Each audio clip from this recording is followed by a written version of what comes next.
Hi, everyone. Welcome to the Coronavirus SOS Marketing Series. I'm here with the amazing Desiree. She is a business, marketing, and YouTube extraordinaire, and she's going to share some of her tips on how you can implement video and YouTube for your business to make your business future-proof. Hi guys, my name is Desiree. Just like she said, I have been focusing on YouTube marketing for the past 2.5 years. And from that, I've been able to grow my business and future-proof it with the help of YouTube marketing. I'm going to go over a lot of hopefully fun and helpful pieces of information to help you get started with YouTube. Or if you're already using YouTube, hopefully improve what you're doing so that you're able to stop struggling and start living that life that you've been wanting to live for your business. And maybe like if you're in a situation where like you've been completely derailed in business, like now is the time to put a really solid foundation in place with YouTube and video marketing. So why YouTube and video marketing? Why is it so important? Oh my God, there's so much to unpack in this question. So big. So one, what I love about YouTube over all of the other internet places is that YouTube keeps living. So one of the things that I get stuck as a content creator, so I've been a social media marketer since the early 2010. So I've been doing this for 10 years. And the one thing that constantly stinks about this specific form of marketing, doing this constant state of creating. And it can get really exhausting and frustrating. And I know for my social media marketing agency where we do things for clients all the time, we actually go through like a creator burnout and we have to like switch accounts to different managers to give it fresh eyes. And so rather than getting stuck in a cycle of creator burnout that comes from trying to always have something to post, always something to say, and all that kind of stuff, what's really awesome about YouTube is that you can solve specific problems for people without having to worry about creating constantly over and over again. That problem that you're going to solve keeps living with YouTube. So when people are searching, whether it's on Google or on YouTube for like how to do something or what something is, and you're the person that pops up and you could have created a video like 2 years ago, that's a piece of content you've created that keeps living and giving you awesome value. So the reason that video marketing is effective, so there's an important thing I think that we really need to set the groundwork and establish with this talk. There's a very big difference between being a YouTuber and video marketing. So being a YouTuber is someone who is your Casey Neistats, your Logan Pauls, your Lisa's, all the kind of stuff. There are people that their whole job is creating content on YouTube. And they're just in the cycle of create, and then everything from their money comes from that, and that's who they are.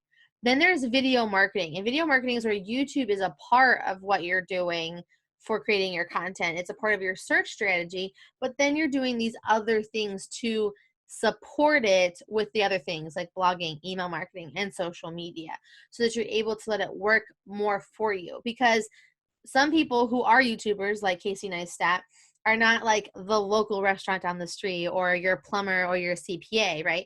So there's a difference between them, and it's about using the tools to accomplish what you're trying to do, which is have longevity as a business.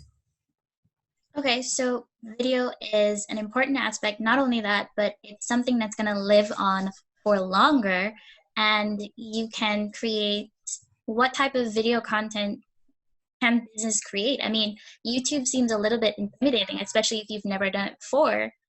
Oh, 100%. Like YouTube's is super big when you're getting started. Like I don't want to like say, but anything that's worth doing is going to be hard and have its growing pains. Like that's why if you think back to when you started out in professional life as a career, wherever you were, we all started at the bottom. Like we all started at entry level positions. We all started like trying to have trying to grow and like making really terrible money and having to have like a side job. Like I know for me, I came out of school with a multimedia art degree and I had a entry-level job creating graphics for the Department of Defense, but I had another job as a lifeguard.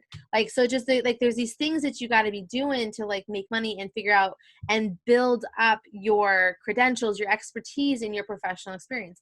YouTube works the exact same way. Marketing works the exact same way, where you have to start and you have to make really terrible, crappy videos so that you can start making better videos, because your first video will be terrible and then your second video gets better and better and better. And any person that you talk to, no matter what they do on YouTube, they will always say, you have to start and make bad videos in order to get better. And so it can be really hard for business owners because they're coming at it usually mid-level. They're like, I'm established in my business for quite a few years. Like, I know what I'm talking about and I want to look the best possible. So if it's not like, commercial quality, I ain't touching it. When in fact, you don't need to start there. So what you should do to get started is, number one, just hit the button, record, put it up, and just know it's going to be terrible. But what you have to keep in mind is that you have solved a problem for somebody with your video. So how you get started with video and like what you should be creating is going to be your top asked questions that you get all the time. So I want you to sit down and let's have like a little like brain time with yourself and think, what are the 10 to 15 to 20 questions I am asked all the time? Okay. So for me, questions I get asked all the time, like, what social media platform should I be on? Why should I be doing this? Do I need to be on Facebook? Why is Instagram a thing? What's going on with YouTube? I'm afraid to be on video. How do I create videos without showing my face? All of these different things come to mind. And so literally people's questions just feed me the content that I need to create, because again, I am just answering those questions. And so the reason that you want to start by answering questions is because if people are asking those questions, they're probably going to the internet to look for them. So why not be the answer that they're looking for?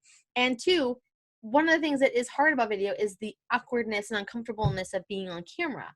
My first video, I am wearing a tank top. You can like see my bra, super tacky. I'm wearing way too much eye makeup. I'm in a room that has no air conditioning. So I'm just like, you literally can just see me like starting to sweat and sweat more and more with every video. I'm using a webcam and a top light. So like I look a little bit like a Disney villain with like the dark shadows. I have the webcam on my computer and I talk with my hands, as you can see. So I'm like hitting the desk and the camera is shaking. So I made a bad video and I made a lot of them. And I just got better and better and figured out what I could do to be there.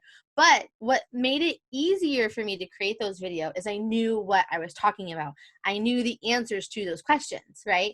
So you can forgive things like shaky cameras or sweaty people or, trying too hard or whatever, if in return you're getting the information that you need. Usually the most unforgivable thing on YouTube is not being able to be heard. People can even forgive not being able to see you on video, but if they can't hear you, they are gone. So those two things, the fact that people are searching for these answers and you have the answer, and two, it's going to make it easier for you to talk about, is going to give you such a greater advantage when you're trying to get started with YouTube, so that you can build that confidence and start building that catalog. The key thing is to get started. Just get started to start pumping out videos. So you talked about getting started. So what's the right setup to get started, especially if you're a business owner, you're out of your element, you just want to start off as best as possible. What's the right setup? The best camera to use is the one that you have. Y'all have one of these things, right? And you all come with like 10, 12, 400, whatever megapixel cameras, right? And I would say, rather than doing the front facing one, you want to do the back facing one, because this lens is almost always better. And that's how you get started. Like I said, it's all about getting started and figuring out what you want to do and how you do it. For myself, how I got started, I actually used a webcam. I used a webcam and a window, and that was how I recorded everything. One of the things I wanted to make sure, like I needed it still. My camera was kind of weird. I didn't have a way to get like a tripod, because when I started my YouTube channel, I lived in South Korea, which was the reason that I started my YouTube channel.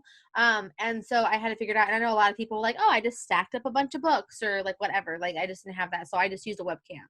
And a webcam cost me like 70, 80 bucks. And it's literally the same exact webcam I am using to talk to you guys right now. I've had it since 2017. Like it just keeps working for me. So I don't have any reason to change it up. So a webcam and a window is the perfect way to start. A cell phone and a window is a great place to start.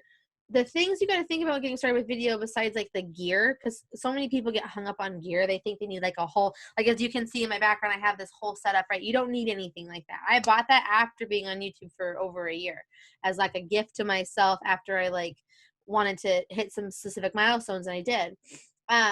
The biggest things you have to do is you need to be able to be seen. which is why I say be near a window. And 2, you need to be heard. So you need to make sure that it's quiet-ish where you're at. Some things that people don't think about are like outside traffic, what's going on out their window, air conditioners. The air conditioners are really loud. Just that kind of fan going off in the background, kids, dogs barking. Those are the kinds of things that are distracting from your content and take people away from like your zone of genius. So start with what you have, make sure people can see you, and make sure you're recording in a quiet place so that they can hear you really well. People should avoid when they're making their video or incorporating their video content. Got it. Okay. So I actually have a Facebook group that's called Women of YouTube, and it's all for women creators to come together to grow as YouTubers at any stage that they are at. And one of the things that I come across a lot is there's simple things, but there are also like things that even as massive YouTubers, like they still deal with it. And so it's things like making sure that you have a really good thumbnail. So you need to make sure that your thumbnail is conveying emotion, is put a lot of thought into it. Don't take the exact same text that you put on your subject, like your title, into the thumbnail, all that kind of stuff. So my advice to you with creating a really great thumbnail is it needs to be bright, not distracting, less than 3 words, and it needs to invoke an emotion. So a lot of the time, so whenever I create a video, I think about what my title is and I try to make like a face that would go with it.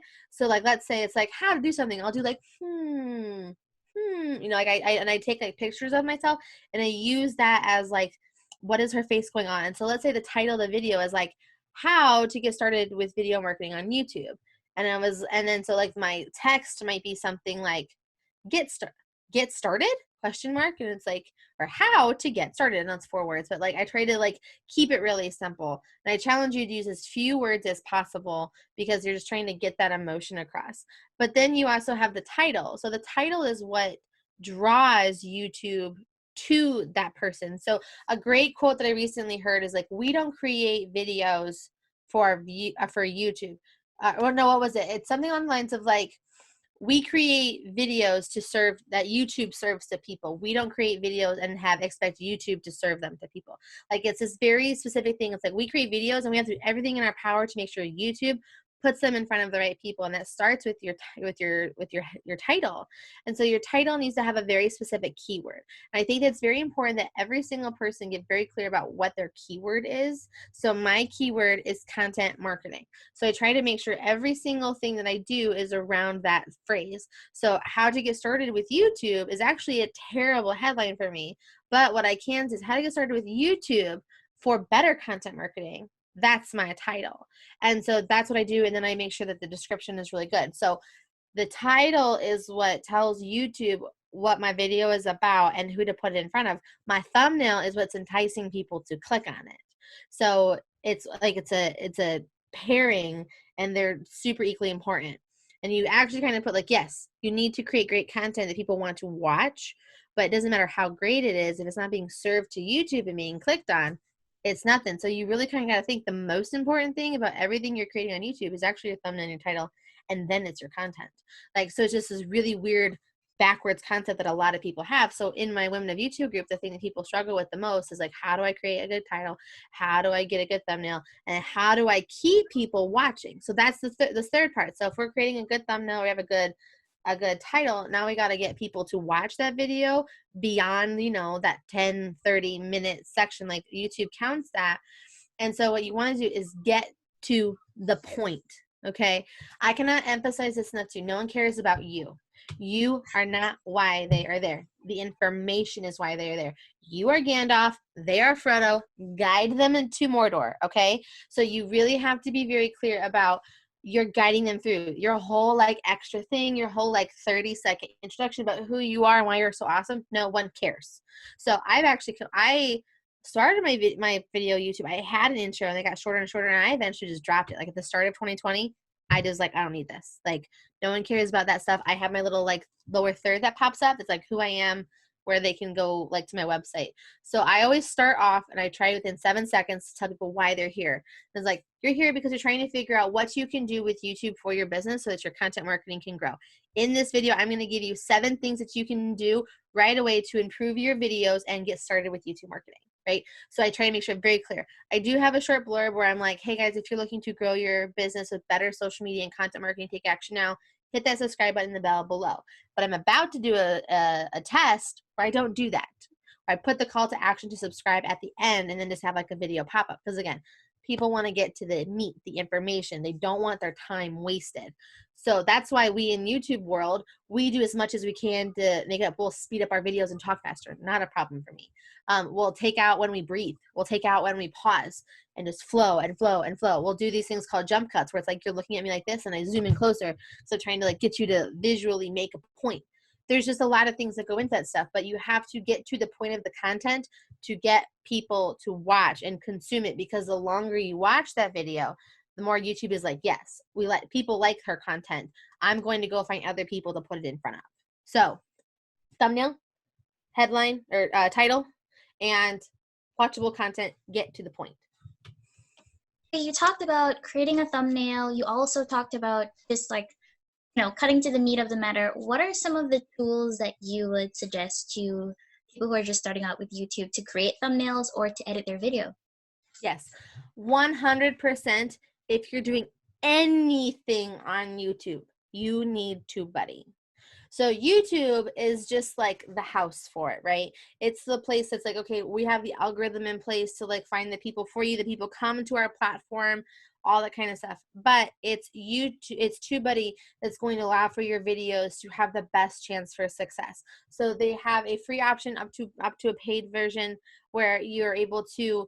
It helps you with your keywords, your titles. It gives you data. It gives you information. It helps you with changing things on a mass scale. Like I said, for that content marketing hashtag, it gives me a score on two sides. So I can either have weighted, which is specific to me, so I can know, okay, because you talk about content marketing and you're making your keyword about YouTube, you're probably going to get a lower grade. But then you have this unweighted score, and the unweighted score is like all of YouTube. So in all of YouTube, this is how it gets searched for. And so what they do is they give you a grade 1 to 100. The closer to 100 you are, the better the video will perform for you. And then they have an optimization tool where that helps you with creating better descriptions and adding in more keywords into your video, so they can again increase how it's found. It helps you. They have a thumbnail creator. They have A/B testing, and A/B testing is where you can create 2 thumbnails and see which one works better. It's just the amount of tools, and plus the community and support that comes from TubeBuddy is just vastly amazing. So anyone doing anything with YouTube, you have to be using TubeBuddy. Now, as far as like editing and stuff, you can just use what you have available to you. There's free tools out there. Like if you have a Mac, I use iMovie. If you have a PC, you can use Filmora. It's not like everyone has their preferences. I actually work with an editor now. He uses Adobe Premiere. People like Final Cut Pro, people like After Effects. Like it's really just about preference of use and like what do you want to like budget and do for. For me, the best thing I ever did for my YouTube channel is, in order to make sure it got done, I had to take out as much of my time I needed for it, which is why I worked with an editor. So that's why when I do my videos, I record in bulk and I send them to the editor and they get done. Because I'm a mom, I'm a wife, I'm a business owner, I have a lot of demands on my time. So I can't just like, I had to, it's just some of the things that we do as business owners. We have to put a value on our time, and it was more affordable for me and better for me to send it off than to do it myself. Awesome. All right. So, I use Premiere Pro for my videos. And now I actually have someone who helps me with editing. So I completely understand just the time versus cost, which one's more important. So if you're a business owner and you probably, you're making videos, but you don't have the time to edit, or you don't have someone to edit, you do have the option to reach out to an editor. Yes. And you always want to make sure that, like, some points I can give you for looking for an editor, make sure they understand YouTube. And make sure you also have examples of people and styles of editing and assets that are in the video, like maybe cutscenes or text and stuff that you like to give to them, so they can be like, I like this about this person, like this about this person, and it'll really help you flow better. Because there's a very big difference between like editing for YouTube versus like editing for commercials versus editing for cinema. So just make sure that you can give them my information and know that it's a growing process. And if you want to make someone you want to work partner and hand in hand to make them who you want them to be, so they're just an extension of you. Awesome. Yeah, for sure. So give me some examples of brands that have successfully used YouTube and video marketing to help to grow their customers, their brand awareness, maybe some brands that you've worked with or your own brand. Yeah, absolutely. Now, there's a lot of really great examples for varieties of kinds of businesses that are out there doing really great things. One of like the favorite one that we have in the marketing industry is actually a guy named Roger Wakefield. He's the expert plumber, and he has found amazing success from LinkedIn and from YouTube. So he uses LinkedIn to connect with people professionally constantly, but his YouTube channel is what grows for him organically and constantly, where his content is keep consumed over and over again. Another example that I like is actually one of my clients, because we do YouTube management. It's there. His name is Joe Everest with Ovark Fence Company, and he's like, I want to be the Roger Wakefield of fencing, and I don't mean fencing like hiya. I mean fencing like the thing people put between their houses so that they can have their privacy. And he just does a really great job with creating content, answering questions, and having those thought-provoking sort of topics and stuff like that. I have another client that I work with. He is a realtor. His name is Brooks, and his whole YouTube channel is around like explaining how he's a realtor in my town, which is Phoenix, Arizona, and he focuses a lot on like lifestyle for Arizona. So like he's a gold miner, and he's like super outdoorsy and does camping stuff, but he also is teaching people about real estate. And it's this kind of this idea of like, I'm going to teach you about what real estate is like in Arizona, and also show you how to live here so that you know like how they marriage together, because once you buy a home, now you have to go live a life. And so he does a lot of great stuff there. But I did want to pull up for you guys to share a my YouTube channel, because I want to show you something very important about longevity when it comes to YouTube videos. So this is my YouTube channel back in the studio as of May 4th. By the way, happy Star Wars Day, guys. And I want to show you something. So this is what I talk about with evergreen content. My number one video on my YouTube channel right now is how to go live with StreamYard. Now, StreamYard is my number one go-to live streaming platform that is like hella easy to use, has all the fancy schmancy features, and it's the best one. I've tried them all. It's amazing. But I made this video, as you can see, in July 16th of 2019. So this video is almost a year old, and it started to pick up traction at the start of the coronavirus. And the reason that was is because while people were being forced to stop being in front of people face to face and sharing their information or whatever it may be, they were like, I need to find the right tool for it. Okay, I'm going to go look on YouTube and find the right streaming tool and how to use StreamYard. And so it just like blew up on my channel. This is the kind of stuff that happens all the time. As you can see, I have a lot of things about live streaming here on my channel that have been popular. So I have this one, how to go live on Facebook with a guest, which ironically, so this video is a year and a half old, and this is actually a feature that Facebook doesn't offer anymore. So everyone's asking me in my comments, hey, how do I do this? How do I do this? It doesn't work anymore. I have to go tell them, go use StreamYard because Facebook removed this feature. How to go live horizontally with your phone. This is another one that cracks me up, because I literally made this video for one of my clients because she couldn't figure out how to go live on her phone. She kept like going live the wrong way. So she would be holding her phone like this horizontally, and she would be like, vertical, so people couldn't watch her stuff. So I made it for her, and it's been one of the most popular videos on my YouTube channel for the past year. And again, it's really funny to me because iPhone took away this feature with the Facebook app. So again, I have to always go on and tell people like they can't do this anymore. In fact, I'm going to record a video about this because all this live streaming stuff has become so popular for my YouTube channel. I'm going to be leaning into it for my next set of content to solve all these problems and tell people like, hey guys, you can't do this anymore because iPhone took away this feature. So this is what I'm talking about, where videos that are like my videos that I have done recently are not popular. They're not popping because the pop usually happens in 3, 6, and year marks based on the things that people are looking for.